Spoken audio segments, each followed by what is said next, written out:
Hello everybody, আপনারা সবাই কেমন আছেন? আশা করি আপনারা সবাই ভালো আছেন। তো আমরা HTML এর 2 নম্বর ভিডিওতে চলে আসছি। তো আজকে আমরা জানবো যে একটি সাধারণ HTML ডকুমেন্ট বা HTML পেজের সিনট্যাক্স, ঠিক আছে? অর্থাৎ HTML সিনট্যাক্স জানবো আমরা। প্রতিটা HTML ফাইলে, ঠিক আছে, এই যে কোডগুলো দেখতে পাচ্ছি আমরা, এই অংশটা এটা মোটামুটি থাকেই, ঠিক আছে? কেন থাকে, কিভাবে থাকে, এগুলো আমরা পরবর্তীতে জানবো। কিন্তু আপাতত আপনারা ধারণা রাখেন যে প্রতিটা HTML ফাইলগুলা বা প্রতিটা ওয়েব পেজে আপনার এই যে কোডিংগুলো এগুলো মোটামুটি থাকি, অর্থাৎ এটাই স্ট্রাকচার। আপনার কোনো সময় যদি বলে যে স্ট্রাকচার তৈরি করে দিতে, সেই ক্ষেত্রে আপনারা এই কোডিংগুলো করে দিলে আপনাদের স্ট্রাকচার হয়ে যাবে, ঠিক আছে? এখন আমরা একটু স্বাভাবিকভাবে জেনে নিই। দেখেন এখানে কিন্তু লেস দেন আছে, তারপর একটা বিশেষক চিহ্ন দিয়ে ডক টাইপের HTML দেওয়া আছে, আবার এখানে গেটার দেন দেওয়া আছে। এটা কিন্তু ওপেন করা হয়েছে এবং সেই জিনিসটা ক্লোজ করা হয়েছে। এটাকে বলতেছি মূলত আমরা ট্যাগ, ঠিক আছে? এটা থেকে আমরা বলতেছি ট্যাগ। যেমন এখানে কি আছে, লেস দেন HTML গেটার দেন, এটাকে আমরা বলতেছি ট্যাগ। আবার এখানে দেখেন যে লেস দেন হেড তারপর গেটার দেন, এটা একটা ট্যাগ। তাহলে এটা একটা ট্যাগ, টাইটেল একটা ট্যাগ। আবার এই দিকে দেখেন এইটা এইটা একটা ভাগ আছে, দেখেন আপনার টাইটেল এখানে কিন্তু আপনার একরকম, আবার এখানে দেখেন আপনার একরকম।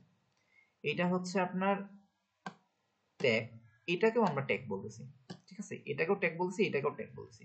এখানে স্ল্যাশ দেয়া আছে আর এখানে কিন্তু স্ল্যাশ নাই। তো যেখানে স্ল্যাশ থাকবে সেটাকে বলতেছি আমরা ক্লোজিং ট্যাগ, আর যেখানে স্ল্যাশ থাকবে না তাকে আমরা বলতেছি ওপেনিং ট্যাগ, ঠিক আছে? এটা হচ্ছে ওপেনিং ট্যাগ আর এটা হচ্ছে ক্লোজিং ট্যাগ। আবার দেখেন এখানে হেড স্ল্যাশ হেড আছে, তাহলে এটা ক্লোজিং ট্যাগ। হেড এখানে উপরে আছে, তো এটা এই হেডটা হচ্ছে আপনার ওপেনিং ট্যাগ। আবার এখানে দেখেন হেডের নিচে কি আছে, বডি আছে, বডি আছে। আবার নিচেও দেখেন বডি আছে। তো এইখানে স্ল্যাশ আছে, উপরে নাই, তাহলে এটা ক্লোজিং ট্যাগ, এটা ওপেনিং ট্যাগ। আবার এখানে h1 আছে ট্যাগ, আবার h1 আছে, তো এটা ওপেনিং ট্যাগ, এটা ক্লোজিং ট্যাগ যেহেতু স্ল্যাশ আছে। আবার p ট্যাগের এখানে দেখেন এটা ওপেনিং ট্যাগ, আবার এখানে স্ল্যাশ আছে, তাহলে এটা ক্লোজিং ট্যাগ, ঠিক আছে? তাহলে HTML হলো মূলত কতগুলা ট্যাগের সমন্বয়, ঠিক আছে, যেগুলো নির্দিষ্ট কতগুলো কাজ থাকে। প্রতিটা জিনিসেরই মোটামুটি আলাদা আলাদা কাজ থাকে। তো মোটামুটি এই দুইটা লাইন আমরা বাদ দিয়েও যদি বলি, দেখেন মোটামুটি এই যে লাইনগুলো আছে, এই লাইনগুলো মোটামুটি প্রতিটা ওয়েব পেজে থাকবেই, ঠিক আছে?